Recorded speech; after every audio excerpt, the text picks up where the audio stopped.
Hallo und herzlich willkommen zum Türchen Nummer 20. Baal ist Hillige Ovent.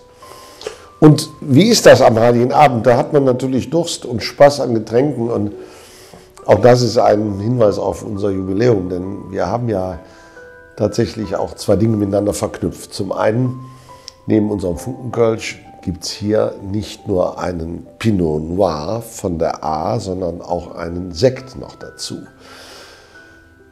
Im Nachgang zu dieser Flutkatastrophe, die wir ja hatten, sind wir an die A gefahren und haben uns einen Winzer ausgesucht, der einen tollen Namen hat und der tolle Produkte hatte, aber der tatsächlich auch abgesoffen war. Mit einem Pegelstand von 11 Metern war die komplette Halle kaputt und er hat alles dann wieder angefangen aufzubauen. Und da war die Verbindung klar, wir sind dabei. Unser exklusiver Pinot Noir von der A vom Weingut Sehrmann. Sehr zum Wohle.